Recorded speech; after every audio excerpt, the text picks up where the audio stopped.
Oh, looks like the market just corrected. Probably liquidating a bunch of crypto traders on the futures market. Like on February 2nd, 2025, where an estimated $8 to $10 billion was wiped out when the markets dumped after Trump announced new tariffs on imports, sparking headlines and upset tweets in the following days. Large events aside, liquidations happen all the time, especially when markets are volatile. But what exactly is a liquidation, and how does it work?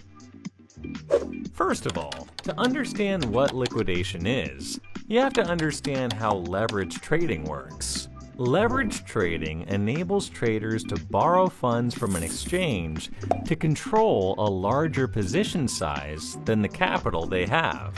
For example, with 2 times leverage, you'll double your buying power, allowing you to buy up to $200 of assets with only $100 in your balance. But more buying power also means more risk. With leverage, both your gains and your losses are amplified. When you open a leverage position, the exchange calculates a liquidation price based on the size of your position, your entry price, and margin, which is the collateral you've put up for the trade.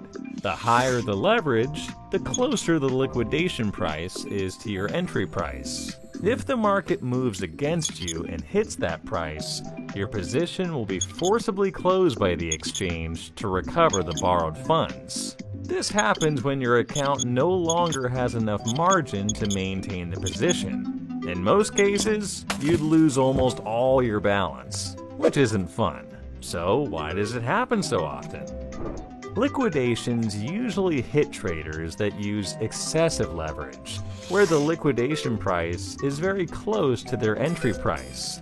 So even small price movements can trigger liquidation. There are also traders who confuse stop losses with liquidations, or even intentionally use their liquidation price as a stop loss, assuming they're essentially the same. While both would close positions, they are not the same thing by a long shot. When stop loss orders are triggered, your position would close automatically at the price you set, but you won't lose all your margin. Liquidations, however, are far more costly.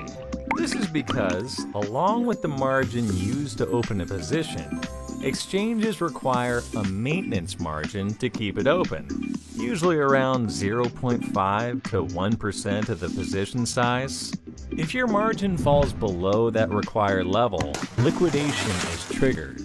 This ensures the system has enough to pay winners, but those over-leveraged can face massive losses.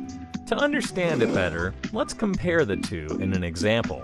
Let's assume you have $5,000 in your balance to be used as margin for a 20 times leveraged position worth $100,000 with a 0.05% trading fee.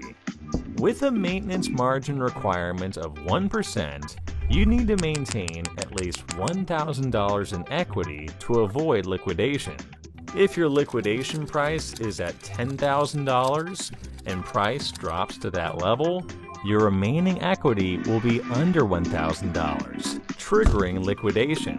However, if you place a stop loss just 1% above your liquidation price at $10,100 and get stopped out, you'd lose around $3,940 plus the $50 in trading fees. But you'd still keep the remaining $1,010 of margin because you got out before liquidation.